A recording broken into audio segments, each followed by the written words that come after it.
আমরা সব সময় চাই যে এই সংসার আমাদের জ্ঞানী বলবে, বুদ্ধিমান বলবে, বুঝদার বলবে, কিন্তু মূর্খ মূর্খ যেন কেউ না বলে।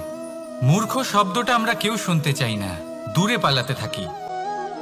কিন্তু একটা সত্যি সবার কাছে অজানা, যে মূর্খ হওয়া হলো বুদ্ধিমান হওয়ার দিকে সর্বপ্রথম পদক্ষেপ। আপনি যত খুশি দিগ্গজ জ্ঞানী মানুষদের সাথে আলাপ করুন, যত ইচ্ছে কথা বলুন, যতই জ্ঞানের কথা আলোচনা করুন, অভিজ্ঞতা মূর্খ হবার পরেই পাওয়া যায়, তাই নয় কি? মূর্খ হবার পরে আপনি এটা বুঝতে পারবেন যে কি করা উচিত নয়। জ্ঞানী ব্যক্তি আপনাকে এটা বলবেন যে কি করা উচিত। আর এই সংসারে কি করা উচিত তার থেকেও অনেক বড় জ্ঞান হলো কি করা উচিত নয়। সেই জন্য সব সময় মনে রাখবেন, আপনার করা কিছু ভুল, আপনাকে যদি কেউ মূর্খ বানিয়ে থাকে, ছল চাতুরি করে থাকে, তাহলে কোনো ব্যাপার নয়, এটা শেষ পর্যন্ত আপনাকে আরো বুদ্ধিমান করে তুলবে। এই মুহূর্তে ধন্যাত্মক থাকুন, এই সংসার আপনাকে অবশ্যই জ্ঞানী বলবে। রাধা রাধা। বৃষ্টির জল যখন মেঘের দ্বারা টিপ টিপ করে ঝরে পড়ে তখন কি ভালো লাগে, তাই না? শুধু যে এই আবহাওয়া ভালো করে তুলে তাই নয়, এই মাটিতে সমাহিত হয়ে একটা অত্যন্ত সুন্দর গন্ধ উৎপন্ন করে।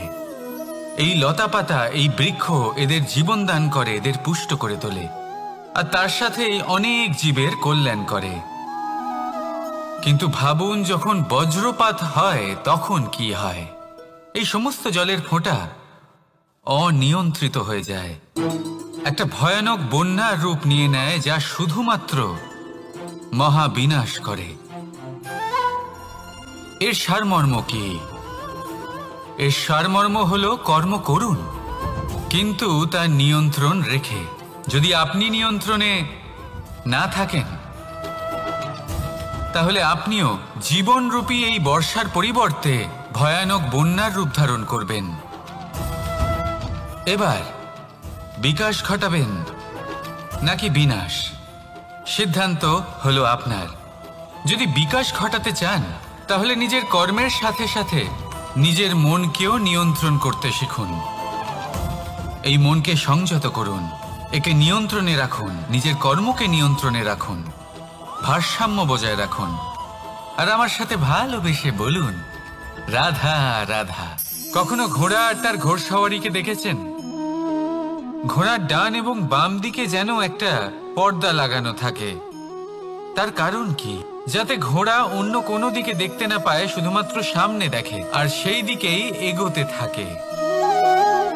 বলতে গেলে এটা খুব সাধারণ ব্যাপার, কিন্তু এর পেছনে খুব বড় এক বিজ্ঞান লুকিয়ে রয়েছে। আপনি যদি জীবনে নিজের লক্ষ্যে পৌঁছতে চান, তাহলে আপনাকে এদিক ওদিক তাকানো বন্ধ করতে হবে, শুধু সামনে নিজের লক্ষ্যের দিকে তাকিয়ে থাকতে হবে।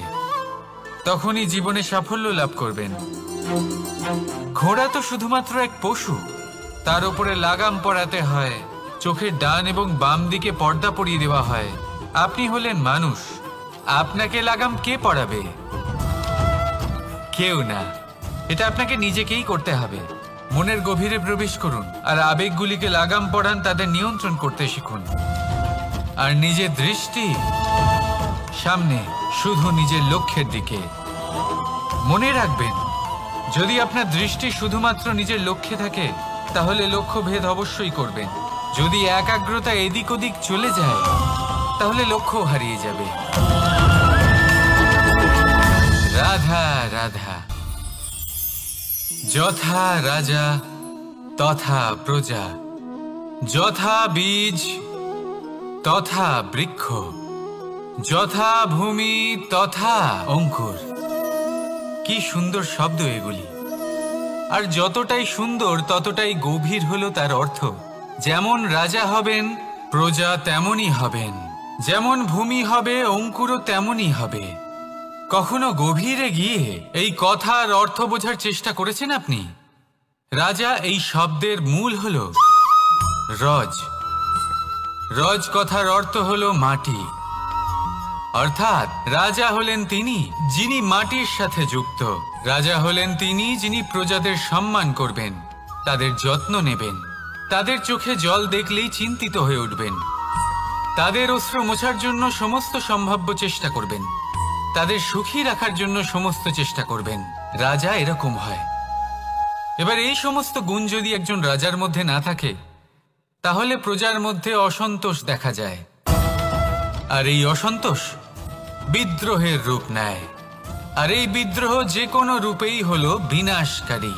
তাহলে রাজার উচিত প্রজাদের রক্ষা করা, এবং প্রজাদেরও উচিত রাজার প্রতি বিশ্বাস রাখা, তার অনুকরণ করা।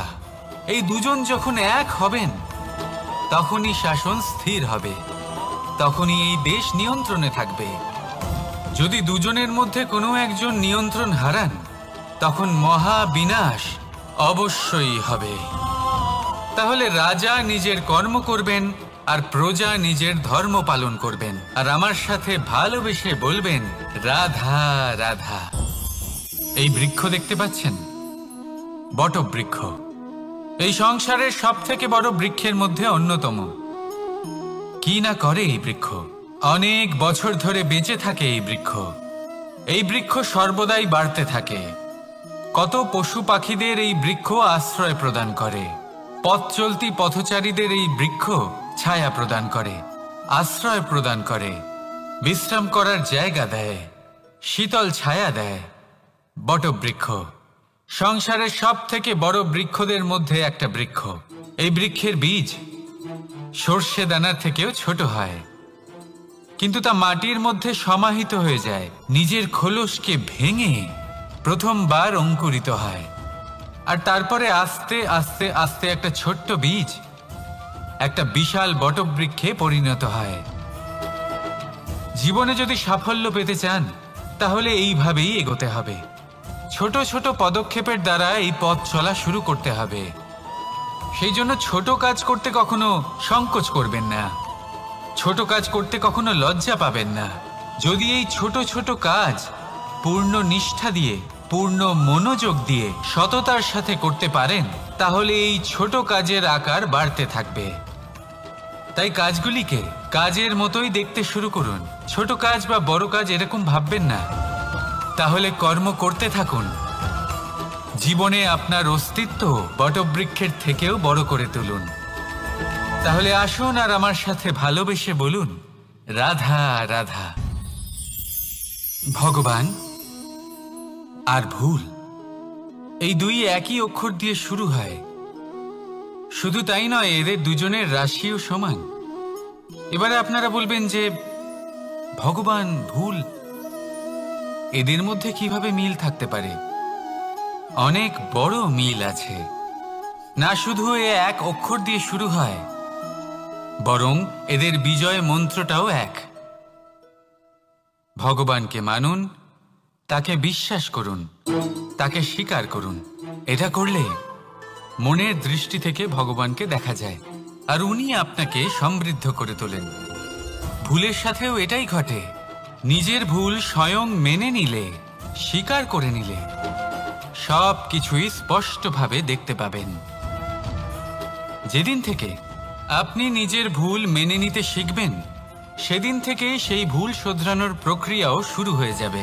আপনি বুঝে যাবেন নিজের ভুল কিভাবে শোধরাতে হয়। তাই মনে রাখবেন, নিজেকে শ্রেষ্ঠ করে তোলার জন্য নিজের ভুল স্বীকার করা অত্যন্ত প্রয়োজনীয়। এই জীবনে শান্তি আনার জন্য ঈশ্বরকে মেনে নেওয়াও অত্যন্ত প্রয়োজনীয়। সবসময় নিজের গুণ এবং নিজের দোষ মনে রাখবেন। আজীবন সুখী থাকবেন। রাধা রাধা।